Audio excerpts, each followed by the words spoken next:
ముందుగా కోటేశ్వరరావు గారు good morning. Good morning sir, నిన్న మీరు చూసారు అంటే కేబినెట్ సమావేశంలో పలు కీలక నిర్ణయాలకు కేబినెట్ ఆమోదం తెలిపింది. అంటే కానీ స్థానిక సంస్థలకు ఎన్నికలకు సంబంధించి మాత్రం ఎటువంటి నిర్ణయం తీసుకోలేదు. దీనిపైన బీసీ సంఘాలలో కొంత మేర ఆగ్రహంతో ఉన్నట్టు కనిపిస్తా ఉంది. అసలు నిన్న కేబినెట్ మీటింగ్ లో ఏం జరిగిందంటారు? ఇప్పుడు కేబినెట్ మీటింగ్ లో ఏ నిర్ణయం తీసుకోలేదు, బీసీ సంఘాలు ఆగ్రహం అని మీరు చెప్తున్నారు. బీసీ సంఘాలు ఆగ్రహం చెందినా లేదా మరొకటి చెందినా గానీ ఇప్పుడు కేబినెట్ చేతుల్లో ఏమీ లేదు అనేది నా అభిప్రాయం. ఎందుకు అంటే ఇప్పటి వరకు జరిగినటువంటి న్యాయ ప్రక్రియ, న్యాయ వ్యవస్థలో 42% అనేటువంటిది అది ఇక ఇప్పుడు జరిగేటువంటిది కాదు. దాన్ని న్యాయ వ్యవస్థలు అయితే అంగీకరించలేదు, అంగీకరించబోవు అని కూడా ఇప్పటికే ఇండికేషన్స్ ఇచ్చారు.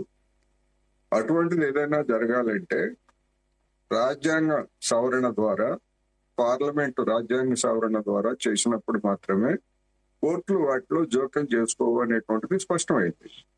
ఎందుకంటే 50% రిజర్వేషన్లకు మించి 10% ఈడబ్ల్యూఎస్ రిజర్వేషన్లు జత చేసినప్పుడు బీజేపీ ప్రభుత్వం కానీ లేదా బీజేపీ పార్టీ కానీ చేసింది అదే.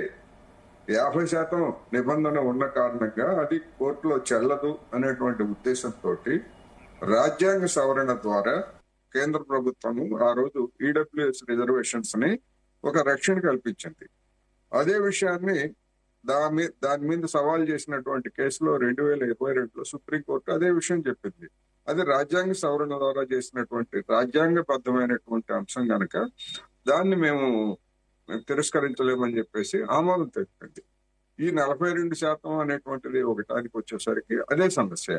ఇప్పుడు తమిళనాడులో ఉన్నటువంటి 69% విద్యా ఉద్యోగ రిజర్వేషన్స్ విషయంలో కూడా అది 9th షెడ్యూల్లో ఉంది కనుక దానికి ఒక ప్రొటెక్షన్ ఉన్నది.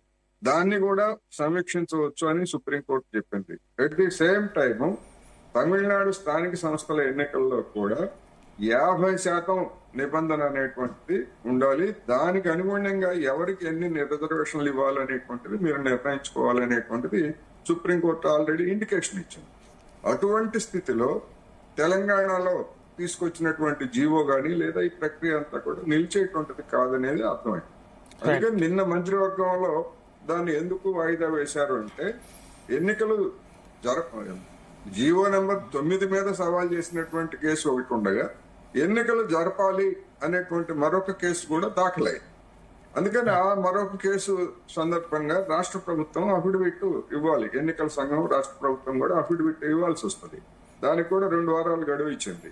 అందుకని ఏమి ఇవ్వాలి ఏమిటి అనేటువంటి దానికి వచ్చేసరికి అందరికీ తెలిసినటువంటి సత్యం ఏంటంటే ఇప్పుడు ఉన్నటువంటి నిబంధన ప్రకారం అంటే బీసీలకి ఓబీసీలకి 25%, రిమైనింగ్ వాళ్ళకి మిగిలినటువంటి మొత్తం 50% లోపు గతంలో ఏవైతే ఉన్నాయో ఆ మేరకే ఎన్నికలు జరపడం మినహా ఎన్నికల సంఘానికి రాష్ట్ర ప్రభుత్వానికి మరొక దారి లేదు.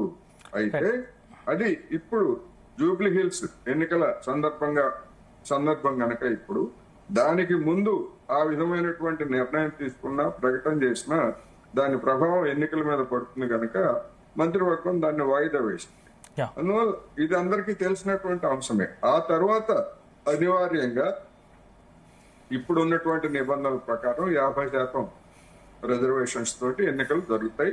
అయితే ఎప్పుడు జరుగుతాయి ఏమిటనేటువంటిది రాష్ట్ర ప్రభుత్వం కూడా ఒక నిర్ణయం తీసుకోవాలి అనివార్యంగా. లేకపోయేట్లయితే మళ్ళా కోర్టులో అది సమస్య అవుతుంది కనుక ఏం చేస్తారనేటువంటిది మనం చూడాలి. రైట్, మనతో పాటు రామరెడ్డి గారు బీజేపీ నుంచి జాయిన్ అయ్యారు. రామరెడ్డి గారు, రవికుమార్ గారు, నేను మళ్ళీ మీతో మాట్లాడతాను. ఒకసారి మీతో మాట్లాడే కంటే ముందు దయాకర్ గారి దగ్గరికి వెళ్దాం. దయాకర్ గారు గుడ్ మార్నింగ్. గుడ్ మార్నింగ్ అండి. సో మొత్తం మీద నిన్న కేబినెట్ మీటింగ్ జరిగింది. దీంట్లో బీసీ రిజర్వేషన్లకు సంబంధించి ఎటువంటి నిర్ణయం తీసుకోలేదు. అంటే మీరు కోర్టు తీర్పును బట్టి ముందుకెళ్తారా, లేకపోతే పాత రిజర్వేషన్ ప్రకారం ముందుకెళ్తారా, లేకపోతే మీరు ప్రభుత్వ పరంగా ముందుకెళ్లే అవకాశం ఉందా ఏమైనా?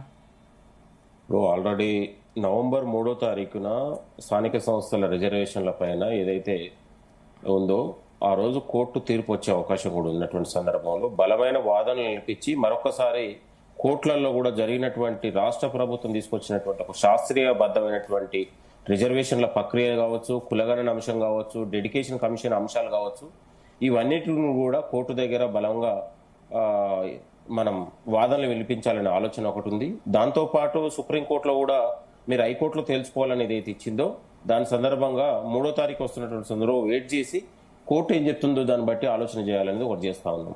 మేము ఒకటే మొదటి నుంచి కూడా ఈ 42% రిజర్వేషన్లకు స్థానిక సంస్థలు అనే దానికి కాంగ్రెస్ ప్రజాప్రభుత్వం కట్టుబడి ఉంది.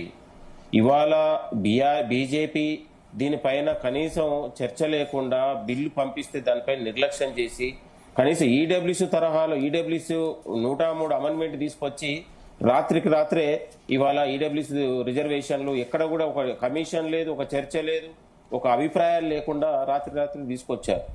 దాన్ని మనం వ్యతిరేకించాలి. ఎందుకంటే పేద అగ్రకుల వర్గాలకు పేద వర్గాలకు అది న్యాయం జరుగుతుందనే ఉద్దేశంతో అందరూ కూడా స్వాగతించిన సందర్భంలో ఇవాళ శాస్త్రీయబద్ధంగా తీసుకొచ్చినటువంటి బిల్లును కూడా బీజేపీ కావాలనే ఇవాళ కోర్టులను కానీ లేకపోతే కనీసం రాష్ట్రపతిని కూడా కలిసే అవకాశాన్ని కూడా వాళ్ళు కల్పించలేకపోయారు. ఇక్కడ నాయకులు మద్దతు తెలుపుతూ ఉన్నారు కదా దయాకర్ గారు.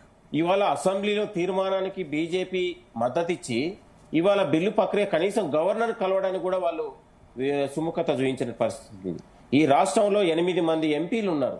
కనీసం బీసీ రిజర్వేషన్లు రాష్ట్ర ప్రభుత్వం తీసుకొచ్చిన దాన్ని కనీసం వాళ్ళు స్వాగతించి ఢిల్లీలో మోదీని కలిసో లేకపోతే ఒక చర్చ తీసుకొచ్చి పార్లమెంట్ అవకాశం కూడా లేకపోతే దీన్ని కావాలని బీజేపీ నిర్లక్ష్యం చేసి నాన్చుట్ ధోరణి చేసి బీసీల వ్యతిరేకి అనేది ముద్ర వేసుకుందనేది మనకు అర్థమైపోయింది.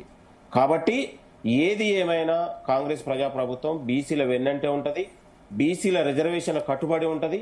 కాబట్టి కోర్టులు ఇవాళ న్యాయబద్ధంగా చట్టబద్ధంగా అసెంబ్లీలో తీర్మానం చేసి కేబినెట్ తీర్మానం చేస్తే కూడా అది చట్టబద్ధత లేదంటే బీజేపీ కేంద్ర ప్రభుత్వానికి వాళ్ళ యొక్క విజ్ఞప్తికి మేము వదిలేస్తా ఉన్నాం.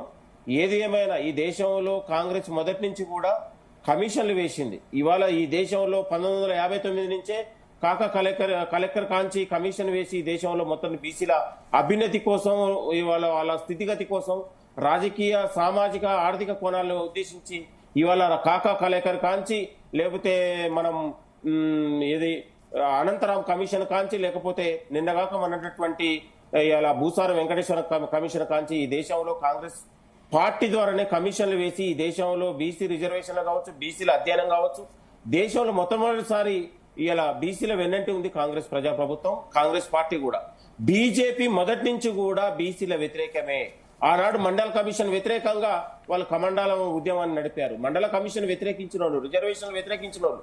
కాబట్టి బీసీల వ్యతిరేకి బీజేపీ అనేది రుజువైపోయింది. ఏది ఏమైనా మేము బీసీల ప్రజాపక్షం ఉంటాం.